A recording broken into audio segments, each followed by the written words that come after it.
الحمد لله رب العالمين والصلاة والسلام على خاتم النبيين اما بعد فاعوذ بالله من الشیطان الرجیم بسم اللہ الرحمن الرحیم۔ یہ رسالہ امیر اہل سنت دامت برکاتہم العالیہ سے کیے گئے سوالات اور ان کے جوابات پر مشتمل ہے۔ امیر اہل سنت سے بچوں کے بارے میں سوالات۔ دعائے جانشین امیر اہل سنت: یا اللہ پاک، جو کوئی 17 صفحات کا رسالہ امیر اہل سنت سے بچوں کے بارے میں سوالات پڑھ یا سن لے، اسے دین و دنیا کی برکات سے مالا مال فرما کر دینی مسائل پر عمل کرنے کی توفیق عطا فرما اور اسے بے حساب بخش دے، آمین بجاہ خاتم النبیین صلی اللہ علیہ وآلہ وسلم۔ درود شریف کی فضیلت: فرمان آخری نبی صلی اللہ علیہ وآلہ وسلم: مجھ پر درود شریف پڑھو، اللہ پاک تم پر رحمت بھیجے گا۔ صلو علی الحبیب صلی اللہ علی محمد۔ سالگرہ کس انداز سے منانی چاہیے؟ سوال: آپ کے رضائی یعنی دودھ کے رشتے کے پوتے حسن رضا اتاری بن علی رضا ماشاء اللہ 13 جمادی الاولیٰ 1440 1440 سنہ ہجری کو 3 سال کے ہوئے۔ اس حوالے سے ایک تقریب کا اہتمام کیا گیا جس میں نہ کیک کاٹا گیا اور نہ ہی اس طرح کی دیگر چیزیں ہوئیں، بلکہ نعت خوانی اور نیاز کا اہتمام کیا گیا۔ یہ ارشاد فرمائیے، کیا ہم اس موقع کو بھی حصول ثواب کے لیے استعمال کر سکتے ہیں؟ نیز بچوں کی سالگرہ کس انداز سے منانی چاہیے؟ جواب: سبحان اللہ، جس طرح حسن رضا کی سالگرہ یعنی برتھ ڈے منائی گئی وہ بہت ہی برکت کا باعث ہے، کیونکہ جس مکان میں یہ سلسلہ ہوا اس مکان میں ذکر خدا و ذکر مصطفیٰ ہو رہا تھا اور دعائیں مانگی جا رہی تھیں، اور ایسے موقع پر رحمت کا نزول ہوتا ہے۔ چنانچہ حضرت سفیان بن عیینہ رحمت اللہ علیہ فرماتے ہیں، نیکوں کے ذکر کے وقت رحمت کا نزول ہوتا ہے۔ تو جب نیکوں کے سردار شہنشاہ ابرار صلی اللہ علیہ وآلہ وسلم کا ذکر خیر ہوگا اور ان کی نعت پڑھی جائے گی، کیا اس وقت رحمت نازل نہیں ہوگی؟ پھر جب رحمت کا نزول ہوگا تو جو لوگ وہاں موجود ہوں گے کیا وہ اس رحمت کی برسات میں نہیں نہائیں گے؟ اور جب یہ سب لوگ اس رحمت کی برسات میں نہائیں گے تو جس کی سالگرہ منائی جا رہی ہے وہ مدنی پھول بھی وہاں موجود ہوگا، تو کیا رحمت کے چھینٹے اس پھول پر نہیں پڑیں گے؟ اور جس پر رحمت نازل ہوگی کیا اسے برکت نہیں ملے گی؟ بے شک اس محفل سے دعائیں بھی ملیں گی اور برکات بھی حاصل ہوں گی۔ سالگرہ وغیرہ کے موقع پر اس انداز سے تقاریب اور محافل کا انعقاد کرتے رہنا چاہیے۔ البتہ جب بھی محفل نعت کا اہتمام کریں تو ایک مبلغ کو ضرور بلائیں جو سنت و بھرا بیان کرے، مدنی پھول دے اور اصلاح کی کوئی بات بتائے۔ الحمدللہ ہمارے یہاں دعاؤں کا رواج ہے تاکہ بچوں کو دعائیں اور ان کا ثمر بھی ملے اور آخرت میں بھی اس کا حصہ ہو۔ بچوں پر بزرگان دین کی نظر ڈلوانے کے فوائد۔ قرآن پاک میں دعا کی قبولیت کی بشارت موجود ہے۔ ادعونی استجب لکم، پارہ 24 سورہ مومن آیت نمبر 60۔ ترجمہ کنز ایمان: مجھ سے دعا کرو میں قبول کروں گا۔ جو بچے نیک بنتے، زیور علم سے آراستہ ہوتے اور دین متین کی خدمت کرتے ہیں، کیا بعید بچپن میں ان کو دعائیں ملتی ہوں اور ان دعاؤں کے اثرات کی وجہ سے وہ اتنا بڑا مقام حاصل کرتے ہوں، اگرچہ یہ کسی کو معلوم نہیں ہوتا کہ میرے حق میں کس کی دعا قبول ہوئی ہے۔ پہلے کے لوگ اپنے بچوں کو بزرگان دین رحمت اللہ علیہم کی بارگاہ میں لاتے، ان کے لیے دعا کرواتے، اپنے بچوں پر ان کی نظر ڈلواتے اور ان سے دم کرواتے تھے۔ جب میرے لیے حفاظتی امور کے مسائل نہیں تھے اور مجھے مسجد میں نماز پڑھنے کے لیے جانے کی آزادی تھی، اس وقت میں نے بارہا دیکھا ہے کہ بڑی عمر کے لڑکے چھوٹے بچوں کو اٹھائے یا برتن میں پانی لیے مسجد کے باہر کھڑے ہوتے تھے تاکہ جو بھی نمازی آتا جائے اس بچے پر پانی پر دم کرتا جائے۔ اب بھی شاید ایسا کرتے ہوں۔ یہ ایک اچھا اور نیک کام ہے۔ اس طرح کرنے سے اللہ پاک کی رحمت شامل حال ہوتی ہے اور خوب برکتیں بھی ملتی ہیں۔ بہرحال ہم سب کو بیان کردہ طریقے کے مطابق اپنے بچوں کی سالگرہ منانی چاہیے۔ دینی ماحول میں سالگرہ منانے کا انداز۔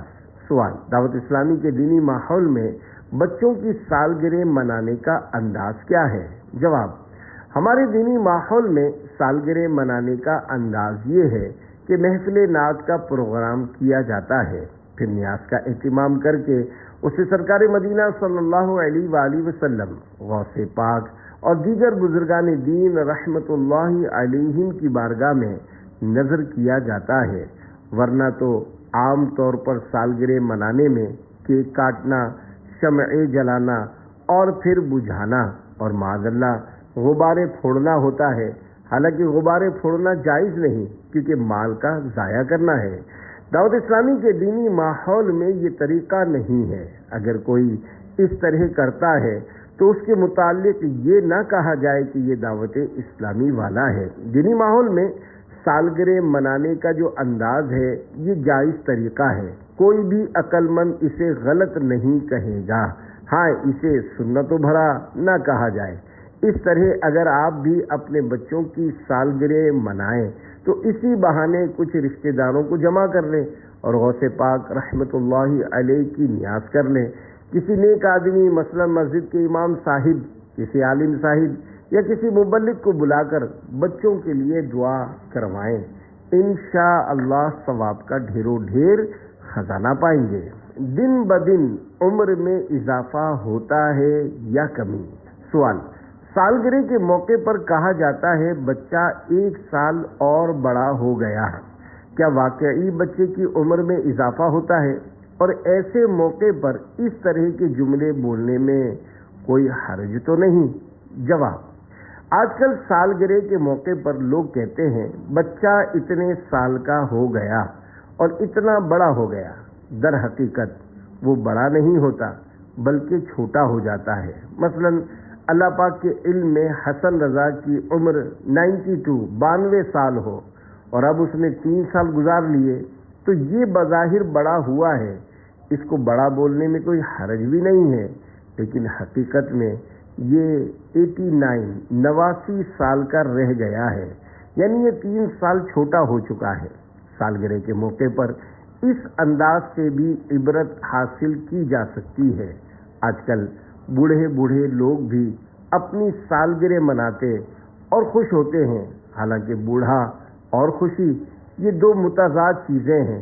بوڑھا مسکراتا بھی ہے تو اس کے پیچھے غموں کی دنیا ہوتی ہے، اگر وہ ہنستا ہے تو پیچھے صدموں کا طوفان ہوتا ہے، مگر یہ اسی بوڑھے کے ساتھ ہوتا ہے جو حساس طبیعت ہو، جس کے پیش نظر اپنی موت رہتی ہو اور وہ خوف خدا رکھنے والا ہو۔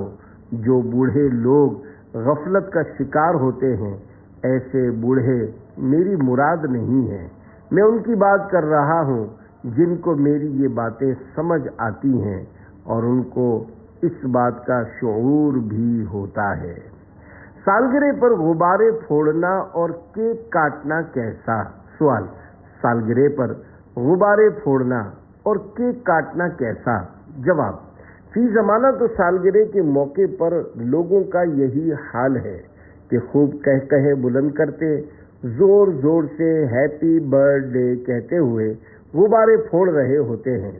حالانکہ غبارہ پھوڑنا اسراف اور ایک فضول چیز ہے، اس میں مال ضائع ہو رہا ہوتا ہے۔ صرف غبارے لگانا ناجائز نہیں بلکہ انہیں پھوڑ کر ضائع کر دینا اسراف ہے، لہذا ایسی رسم شروع ہی نہ کی جائے جس سے مسائل کا سامنا کرنا پڑے۔ ہم لوگ سالگرہ پر نہ تو غبارے لٹکاتے ہیں اور نہ ہی کیک کاٹتے ہیں کہ مجھے یہ پسند نہیں ہے۔ میری سالگرہ یعنی برتھ ڈے 26 رمضان المبارک کو اسلامی بھائی مناتے ہیں، مگر مجھے معلوم ہے کہ اس سے مجھے خوشی ہوتی ہے یا کیا ہوتا ہے۔ من آنم کہ من دانم، یعنی میں اپنے بارے میں جانتا ہوں کہ میں کیا ہوں۔ اس میں بعض اسلامی بھائی کیک کاٹتے ہیں، یہ کیک مجھے بھی ملے ہیں، مگر میں ایسا کرنے والوں کو ہر بار سمجھاتا ہوں کہ اس بار کیک کاٹ لیا مگر آئندہ ایسا نہیں کرنا۔ میں اس طرز عمل کو رواج دینا نہیں چاہتا، کیونکہ سالگرہ کی عام تقاریب میں جب کیک کٹتا ہے تو تالیاں بجتی، ہیپی برتھ ڈے بولتے ہوئے گلے پھاڑے جاتے اور خوب کہے لگا کر ہنسا جا رہا ہوتا ہے۔ یہ نہیں معلوم کہ اس میں کتنی سنتیں چھوٹ رہی ہوتی ہیں۔ پھر ان سب سے بڑھ کر مرد و عورت کا بے پردہ ملنے جلنے اور ساتھ ساتھ تالیاں بجانے کا بھی سلسلہ ہوتا ہے، جبکہ مرد و عورت کا بے پردہ اختلاط اور تالیاں بجانا حرام ہے۔ لہذا کیک کاٹنے اور تالیاں بجانے کے بجائے نعت خوانی کا اہتمام کیا جائے۔ اگر نعت خوانی میں کسی کا دل نہ بھی لگے تو وہ تالیاں بجانے اور اس جیسے دیگر گناہوں سے محفوظ رہے گا۔ اس کے کانوں میں نعت پاک مصطفیٰ رس گھولتی رہے گی، یوں کچھ تو دل میں اترے گا، اس کی برکتیں ملیں گی اور انشاءاللہ رحمت کا وافر حصہ بھی ہاتھ آئے گا۔ علماء و صلحاء کی بارگاہ میں بچوں کو لے جانا مفید ہوتا ہے۔ سوال: امام الحرمین حضرت سیدنا عبد الملک بن عبداللہ جوینی رحمۃ اللہ علیہ، حضرت سیدنا امام محمد غزالی رحمۃ اللہ علیہ کے استاد ہیں۔ انہیں دیکھ کر ہی حضرت سیدنا امام محمد غزالی رحمۃ اللہ علیہ علم دین حاصل کرنے کی طرف مائل ہوئے تھے۔ یہ فرماتے ہیں، مجھے جو مقام و مرتبہ ملا اس کا ظاہری سبب یہ ہے کہ میرے والد مجھے علماء اور صلحاء کی بارگاہ میں لے جایا کرتے تھے اور ان سے میرے لیے دعائیں کروایا کرتے تھے۔ یہ ارشاد فرمائیے کہ کیا علماء و صلحاء کی بارگاہ میں اب بھی بچوں کو لے جانا اور ان سے بچوں کے حق میں دعائیں کروانا فائدہ مند ہے؟ جواب: علماء و صلحاء کی بارگاہ میں بچوں کو لے جانا بے شک فائدہ مند ہے، اس میں کوئی شک و شبہ نہیں ہے۔ کسی بھی نیک آدمی سے بچوں پر نظر ڈلوائی اور ان کے حق میں دعا کروائی جا سکتی ہے۔ اعلیٰ حضرت امام اہل سنت مولانا شاہ امام احمد رضا خان رحمۃ اللہ علیہ نے فتاوی رضویہ جلد 22 صفحہ 394 پر کچھ اس طرح تحریر فرمایا ہے کہ ایک مرتبہ حضرت سیدنا شیخ شہاب الدین سہروردی رحمۃ اللہ علیہ مینا شریف میں موجود مسجد خیف شریف کی صفوں میں آ جا رہے تھے۔ کسی نے عرض کی، آپ ایسا کیوں کر رہے ہیں؟ ارشاد فرمایا، میں اس لیے یہ کر رہا ہوں کہ اللہ پاک کے کچھ بندے ایسے ہیں کہ جب ان کی نگاہ کسی پر پڑ جاتی ہے تو اسے ہمیشہ کی سعادت عطا فرما دیتی ہے۔ حضرت سیدنا علامہ محمد عبد الرؤوف مناوی رحمۃ اللہ علیہ فرماتے ہیں، حضرت سیدنا شیخ شہاب الدین سہروردی رحمۃ اللہ علیہ ایام مینا میں مسجد خیف شریف میں صفوں میں دورہ فرما رہے تھے۔ کسی نے وجہ پوچھی، فرمایا، للہ عباد اذا نظروا الى شخص اکسبوہ سعادت الابدی فانا اطلب ذلک، یعنی اللہ پاک کے کچھ بندے ایسے ہیں کہ جب ان کی نگاہ کسی شخص پر پڑ جاتی ہے تو اسے ہمیشہ کی سعادت عطا فرما دیتی ہے، میں اسی نگاہ کی تلاش میں دورہ کرتا ہوں۔ یاد رہے، کسی کھلاڑی، فلم ایکٹر اور ڈانسر سے اپنے بچوں کو ملوانا سعادت کی بات نہیں بلکہ بربادی والا کام ہے۔ اگر کوئی شخص نیکیوں کے حوالے سے مشہور نہیں مگر وہ نمازی ہے، داڑھی والا ہے، امامہ شریف سجاتا یا ٹوپی پہنتا ہے، تو یوں دیکھ کر عام طور پر اندازہ ہو جاتا ہے تو اس طرح کا اگر کوئی نیک بندہ ہو تو اس کے پاس اپنے بچوں کو نظر ڈلوانے کے لیے لے جائیں، بھلے دم نہ بھی کروائیں، صرف اس کے سامنے بچوں کو کھڑا کر دیں یا اس کے ہاتھ میں دے دیں تو اس کی نیک نظر پڑ گئی اور اس نے بچوں کو اٹھا کر چوم لیا تو مدینہ مدینہ ہو جائے گا۔ زبان کی لکنت دور کرنے کا وظیفہ۔ سوال: جس کی زبان بات کرتے کرتے اٹکتی ہو اس کے لیے روحانی وظیفہ عطا فرما دیجیے۔ جواب: ہر نماز کے بعد 7 مرتبہ یہ 4 آیات پڑھیں۔ اگر 7 بار نہیں پڑھ سکتے تو ایک ہی بار پڑھ لیا کریں۔ رب اشرح لی صدری ویسر لی امری واحلل عقدۃ من لسانی یفقہوا قولی۔ ترجمہ کنز الایمان: اے میرے رب، میرے لیے میرا سینہ کھول دے اور میرے لیے میرا کام آسان کر اور میری زبان کی گرہ کھول دے کہ وہ میری بات سمجھیں۔ پہلی آیت کے شروع میں لفظ قولا ہے۔ وظیفہ کرتے ہوئے اس لفظ کو نہیں پڑھنا۔ اگر پڑھا تو یہ حضرت سیدنا موسیٰ کلیم اللہ علیہ السلام کے قول کی حکایت ہو جائے گی کہ یہ ان کی دعا ہے۔ انہوں نے بچپن میں منہ میں انگارہ رکھا تھا جس کی وجہ سے زبان شریف میں گرہ پیدا ہوئی، تو اللہ پاک نے انہیں یہ دعا تعلیم فرمائی۔ اگر بچہ ہکلاتا ہو اور وہ خود یہ آیات نہ پڑھ سکتا ہو تو ماں باپ یا کوئی بھی جو صحیح قرآن پاک پڑھ سکتا ہو وہ پڑھ کر اس پر دم کر دیا کرے۔ اللہ کریم اس کی زبان کی گرہ کھول دے گا۔ اغوا سے حفاظت کی احتیاطی تدابیر اور اوراد و وظائف۔ سوال: آج کل بچے بہت زیادہ اغوا ہو رہے ہیں، لہذا اس حوالے سے احتیاطی تدابیر اور اوراد و وظائف بتا دیجیے۔ جواب: جی ہاں، آج کل بچوں کے اغوا ہونے کا سلسلہ جاری ہے۔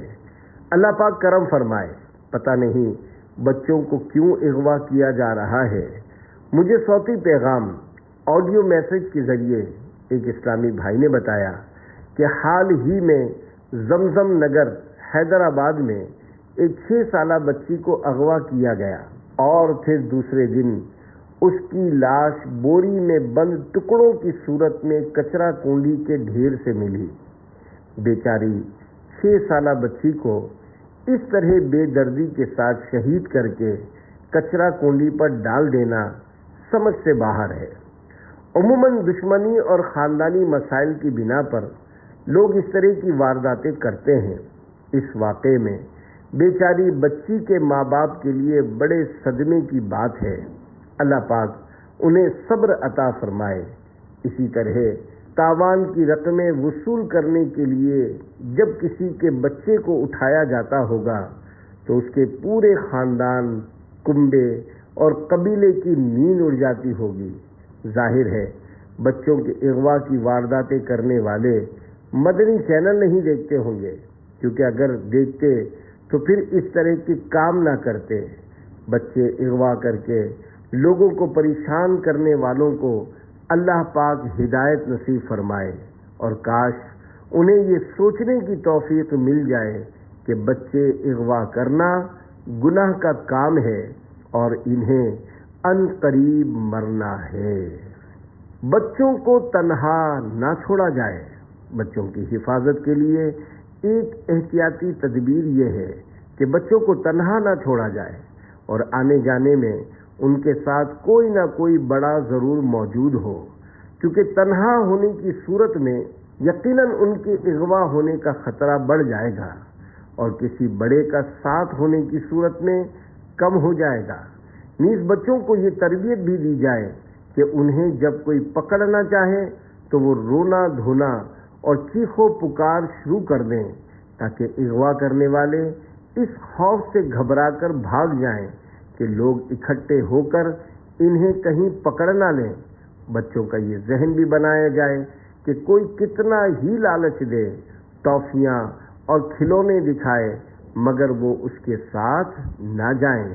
ہمیں گھر میں شروع سے ہی یہ تعلیم و تربیت دی گئی کہ کوئی پیسہ یا کوئی اور چیز دے، بلکہ میری والدہ تو یہاں تک کہتی تھیں کہ اگر کوئی سونے کا ڈھیر بھی تمہارے سامنے کر دے تب بھی اس کے پاس نہیں جانا۔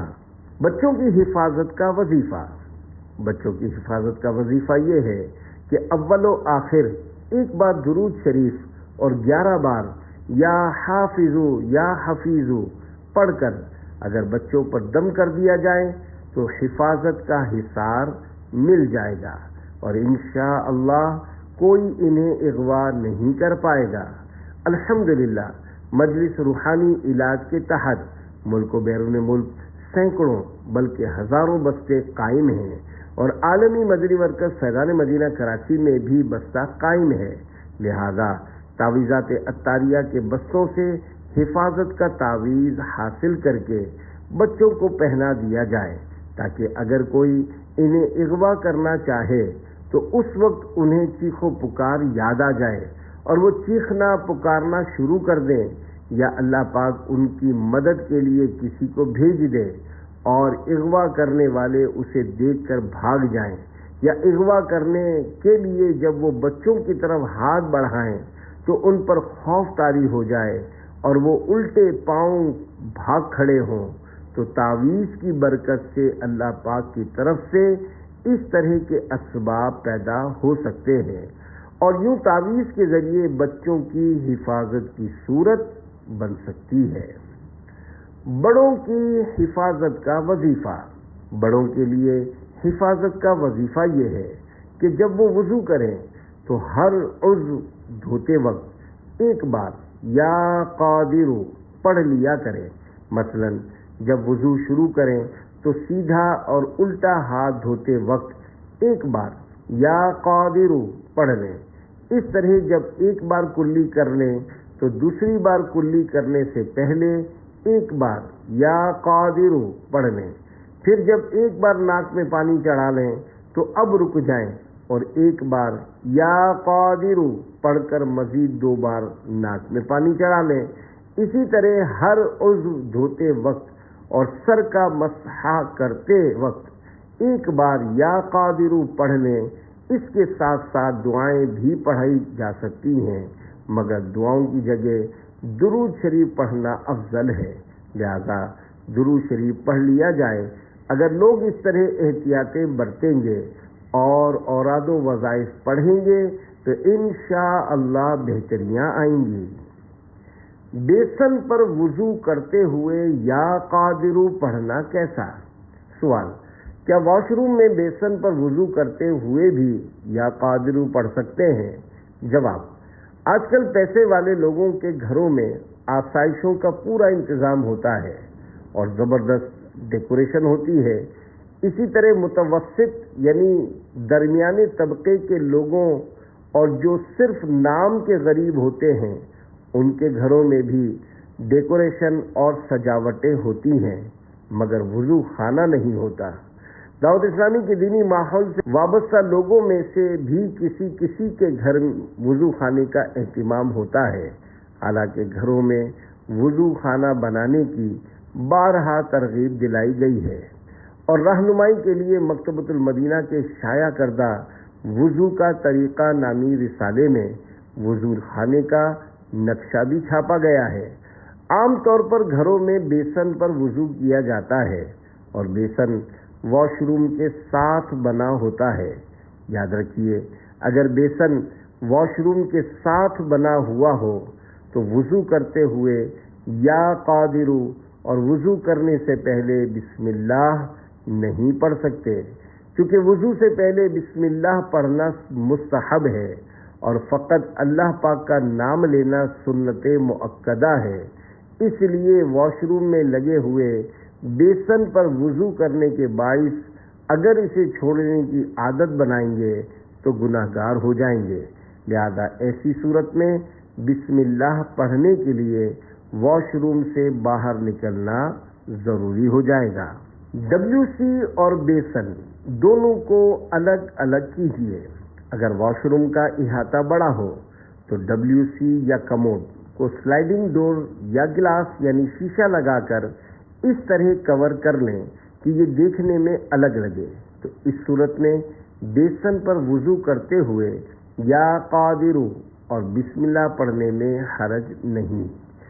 یاد رہے، خالی پلاسٹک کا پردہ لگا کر WC یا کموڈ کو کور کرنے سے کام نہیں چلے گا، بلکہ اس کے لیے کسی سالڈ چیز مثلا لکڑی، سیمنٹ، ایلومینیم یا ہارڈ بورڈ کی دیواریں لگا کر کور کرنا ضروری ہے۔ میں نے اپنے گھر کے واش روم میں اور فیضان مدینہ میں اپنے زیر استعمال واش روم میں WC کو اسی طرح کور کیا ہوا ہے۔ مجھے کبھی کبھار جب ارب پتی لوگوں کے گھروں میں جانے کا اتفاق ہوتا ہے تو وضو کرنے میں مزہ نہیں آتا، کیونکہ بیسن پر کھڑے کھڑے وضو کرنا پڑتا ہے۔ جب گھروں میں بیسن پر وضو کرنا پڑتا ہے، یا تو ان گھروں میں بڑے بوڑھے نہیں ہوتے ہوں گے یا پھر بیچارے کھڑے کھڑے وضو کرتے ہوں گے، جس کے باعث بیچاروں کی ٹانگوں میں درد ہو جاتا ہوگا اور بسا اوقات وہ گر بھی پڑتے ہوں گے۔ خیال رہے کہ جب بوڑھا آدمی گرتا ہے تو اگر اس کی کسی نازک جگہ پر چوٹ آ جائے یا پھر ہڈیاں ٹوٹ جائیں تو وہ اٹھ نہیں سکتا، بلکہ اسے کندھے پر اٹھا کر لے جانا پڑتا ہے، اور پھر بیچارے کو تکلیفیں اٹھا کر زندگی کے سال 2 سال پورے کرنے پڑتے ہیں، کیونکہ کمزور ہونے کے باعث ہڈیاں آسانی سے جڑتی نہیں ہیں۔ آج کل گھروں میں لوگ طرح طرح کی آسائشیں، سوئمنگ پول اور حوض بناتے ہیں، مگر وضو خانہ بنانے کے لیے ان کے پاس 2 گز جگہ نہیں ہوتی۔ اپنے گھروں میں ایسی جگہ کہ جہاں وضو کرنے میں سستی نہ ہو، مسجد کے وضو خانے کی طرح ایک وضو خانہ بنائیے اور اس میں 1 یا 2 نل لگائیے۔ انشاءاللہ وضو کرنے میں بہت سہولت ہو جائے گی۔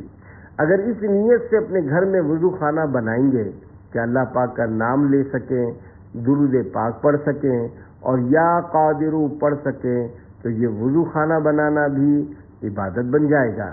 وضو خانہ کس طرح بنایا جائے، اس کے لیے دعوت اسلامی کے مکتبۃ المدینہ سے وضو کا طریقہ نامی رسالہ حاصل کر کے اس کا مطالعہ کیجیے۔ اس رسالے میں وضو خانہ بنانے کے مدنی پھول اور تصویر بھی دی گئی ہے کہ کس طرح وضو خانہ بنانا ہے۔ کارٹون والی چپل پہننا کیسا؟ سوال: آج کل بچے کارٹون والی چپل اور کارٹون والے کھلونے لینے کی ضد کرتے ہیں، جبکہ ہم نے بڑوں سے سنا ہے کہ کارٹون والی کوئی چیز گھر میں نہیں رکھنی چاہیے۔ اس بارے میں شرعی رہنمائی فرما دیجیے۔ جواب: جو کارٹون کسی ذی روح یعنی جاندار، مثلا کسی ایسے زندہ انسان یا جانور کی حکایت کرے جو پایا جاتا ہو، تو ایسا کارٹون بنانا ناجائز اور ممنوع ہے، کیونکہ وہ تصویر کے حکم میں ہے۔ رہا تصویر والے جوتوں کا معاملہ، تو جوتے میں جیسی بھی تصویر ہو، بھلے کسی انسان کی صحیح تصویر بھی ہو، تب بھی اگر بچہ وہ جوتا پہنتا ہے تو کوئی ممانعت نہیں ہے، کیونکہ جوتا توہین کی جگہ ہے۔ اس پر موجود تصویر نہ رحمت کے فرشتوں کے لیے رکاوٹ ہے اور نہ ہی نماز میں اس سے کوئی مسئلہ ہوگا۔ البتہ جوتے پر جاندار کی تصویر بنانے والا گناہگار ہے۔ جائز کھلونوں سے کھیلا جا سکتا ہے، لیکن انہیں توہین کی جگہ پر رکھا جائے۔ بعض لوگ کھلونوں کے لیے گھر میں شوکیس یا خانے بنواتے ہیں اور ان میں ایسی تصاویر والے کھلونے رکھتے ہیں جو جاندار کی حکایت کر رہے ہوتے ہیں۔ اس پر وعید ہے اور ان کی وجہ سے رحمت کے فرشتے گھر میں داخل نہیں ہوتے۔ البتہ ایسے کھلونے اگر ادھر ادھر پڑے ہوں اور ٹھوکروں میں آ رہے ہوں تو پھر ممانعت نہیں ہے۔ بچوں کے ساتھ نرمی کیجیے۔ سوال: کیا کھیلنے کودنے والے چھوٹے بچوں کو والدین کی خدمت کرنی چاہیے؟ جواب: چھوٹے بچوں کو بھی والدین کی خدمت کرنی چاہیے۔ ابھی سے خدمت کریں گے تو بڑے ہو کر بھی کریں گے، نیز اس سے ماں باپ کی دعائیں ملیں گی اور وہ خوش بھی ہوں گے۔ البتہ ماں باپ کو چاہیے کہ بچے کی طاقت اور ہمت کے مطابق خدمت لیں، اتنی خدمت نہ لیں کہ بچے پر بوجھ پڑ جائے اور وہ تھک جائے۔ جب بچہ خدمت کرے تو والدین کو چاہیے کہ اس کی دل جوئی اور حوصلہ افزائی کریں۔ دل جوئی ثواب کا کام ہے اور حوصلہ افزائی بچے کی پگار ہے۔ دل جوئی کا دنیاوی فائدہ یہ ہوتا ہے کہ بچہ زیادہ کام کرتا ہے اور خوش دلی کے ساتھ کرتا ہے۔ جب تک بچے کی حوصلہ افزائی نہیں ہوگی وہ ترقی نہیں کرے گا۔ اگر بچے کو ٹوکتے رہیں گے اور تنقید کرتے رہیں گے تو وہ دل توڑ کر بیٹھ جائے گا۔ بچہ کبھی بہت اچھا کام کر لے تو اسے انعام بھی دینا چاہیے اور دعائیں بھی دینی چاہیے۔ ایسا نہ ہو کہ ہر وقت بچے کو کوستے اور پیٹتے رہیں، کیونکہ اگر قبولیت کی گھڑی ہوئی اور اس کو بد دعا لگ گئی تو رونا بھی آپ کو پڑے گا۔ جو والدین ہر وقت اپنے بچوں کو ڈانٹتے رہتے ہیں ان میں علم اور تربیت کی کمی ہوتی ہے۔ ماں بچوں کے ابو کا ذہن بنائے گی کہ تم نے اس کو سر پر چڑھا کر رکھا ہے، تم اس کو کچھ بولتے نہیں ہو، اسے مارتے نہیں ہو، اس کی پٹائی کرو۔ باپ کا روب ہوتا ہے، سختی کرو۔ اگر باپ ان باتوں میں آ جائے تو اولاد آگے چل کر ایسی باغی ہوتی ہے کہ بڑی ہو کر ماں باپ کو اولڈ ہاؤس کا راستہ دکھاتی ہے۔ ماں باپ کی اپنی بھلائی اسی میں ہے کہ نرمی کریں اور پیار کریں۔ ٹھیک ہے کہ ضرورتاً شریعت کی حد میں رہ کر سختی بھی کی جا سکتی ہے، لیکن بات بات پر ڈانٹ ڈپٹ اور ٹوک ٹاک ٹھیک نہیں ہوتی بلکہ نقصان دہ ہوتی ہے۔ بچے ضد کیوں کرتے ہیں؟ سوال۔ چھوٹے بچے بہت ضدی ہوتے ہیں۔ ان کی ایسی تربیت کس طرح کی جائے کہ یہ ضدی نہ بنے، اور جب یہ ضد کر رہے ہوں اس وقت ایسا کیا کیا جائے کہ یہ ضد سے باز آ جائے؟ نیز بچوں کی تربیت کے حوالے سے رہنمائی فرما دیجیے۔ جواب: اگر یہ ضد نہیں کریں گے تو انہیں بچہ کون بولے گا؟ بچے کچھ نہ کچھ ضد تو کرتے ہی ہیں۔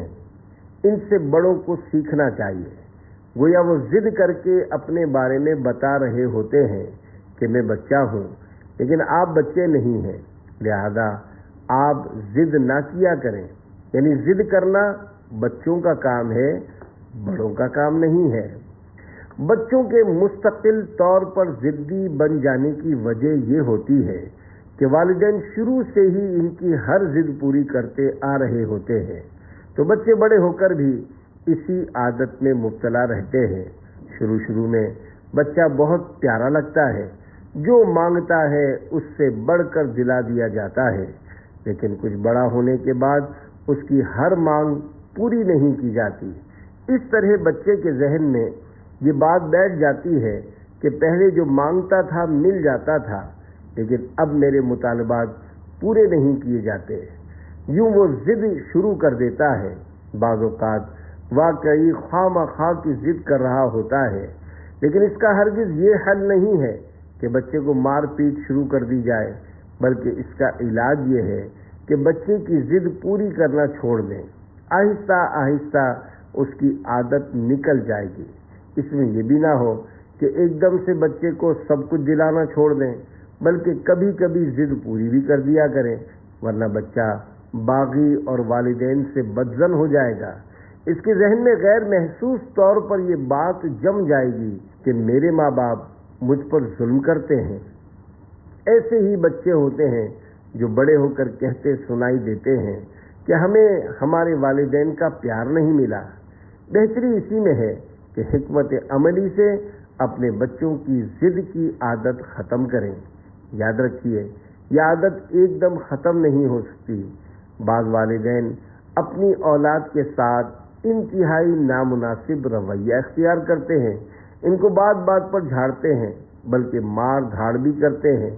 ان کی کوئی ضد پوری نہیں کرتے، ان کا مان نہیں رکھتے، خرچہ کرتے ہیں لیکن بچے کے کہنے پر نہیں کرتے، اپنے طور پر جو سمجھ آتا ہے کرتے رہتے ہیں۔ اس طرح بچے اپنے والدین سے باغی ہو جاتے ہیں اور پھر بیچارے نافرمانی پر اتر کر اپنی آخرت خراب کر بیٹھتے ہیں۔ بچوں کی ضد دور کرنے کا روحانی علاج۔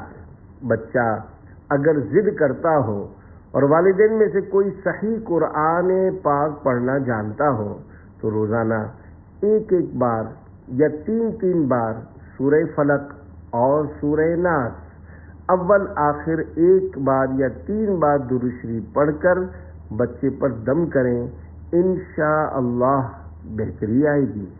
ہاؤ اور بھاؤ کون ہے؟ سوال۔ بڑے بعض دفعہ بچوں کو ڈرانے کے لیے کہتے ہیں کہ بھاؤ آ جائے گا یا بھاؤ آ جائے گا یا بھاؤ سے لے جائے گا۔ یہ ہاؤ اور بھاؤ کون ہے جو نظر بھی نہیں آتے اور بچے ان سے ڈرتے بھی ہیں؟ جواب، یہ ہاؤ اور بھاؤ فرضی نام ہے، ان کا کوئی وجود نہیں ہے۔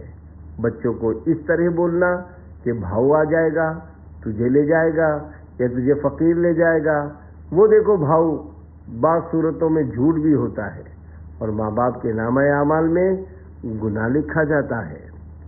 مزید اس کا نقصان یہ ہوتا ہے کہ بچہ ڈرپوک ہو جاتا ہے اور اس کے دل میں ڈر بیٹھ جاتا ہے، پھر فجر کے لیے اندھیرے میں نکلنے سے بھی ڈرتا ہے۔ بچوں کو بہادر بنانا چاہیے، ڈرپوک نہیں بنانا چاہیے۔ بعض اوقات ماں باپ بچے سے کہتے ہیں کہ تمہیں کھلونا لا کر دیں گے، بسکٹ دیں گے، چاکلیٹ دیں گے، یہ دیں گے اور وہ دیں گے، اور نیت یہ ہوتی ہے کہ صرف بہلا رہے ہیں، لا کر نہیں دیں گے۔ اس طرح جھوٹ نہیں بولنا چاہیے۔ اللہ پاک ہم سب کو سچا کر دے۔ بغیر اجازت ابو کی بائک چلانا کیسا؟ سوال۔ بعض بچے بغیر پوچھے اپنے ابو کی بائک چلاتے ہیں اور خاموشی سے آ کر کھڑی کر دیتے ہیں، ایسا کرنا کیسا؟ جواب، اس میں 3 غلطیاں سامنے آ رہی ہیں۔ ایک تو یہ کہ ابو کی اجازت کے بغیر بائک لی، ظاہر ہے کہ اس میں ان کی رضامندی نہیں ہوگی اور انہیں پتہ چلے گا تو ناراض بھی ہوں گے۔ دوسری غلطی یہ کہ بغیر لائسنس گاڑی چلائی، جبکہ تیسری غلطی یہ کی کہ چھوٹی عمر میں گاڑی چلائی، کیونکہ 18 سال سے کم عمر بچوں کو گاڑی چلانا منع ہے۔ ایکسیڈنٹ کا زیادہ خطرہ ہوتا ہے اور 18 سال سے کم عمر بچوں کا لائسنس بھی نہیں بنتا۔ بغیر اجازت اور وہ بھی چھوٹی عمر میں گاڑی نہیں چلانی چاہیے، کیونکہ اس میں جان کا خطرہ بھی ہے اور گاڑی ٹوٹ پھوٹ کا شکار ہو سکتی ہے، جس میں ابو کا نقصان ہے۔ اگر کسی کو ٹکر مار دی یا کسی کا نقصان کر دیا تو پھر کیس ہو جائے گا، اور کراچی میں تو بچوں کی بھی جیل ہے۔ ایسا کرنے پر بچہ چھوٹ کر نہیں جا سکے گا اور اسے جیل میں ڈال دیا جائے گا۔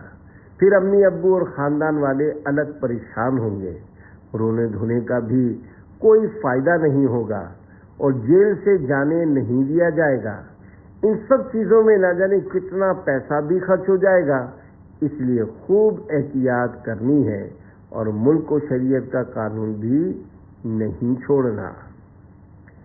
بچوں کو بھی دوسروں کو سلام کرنا چاہیے۔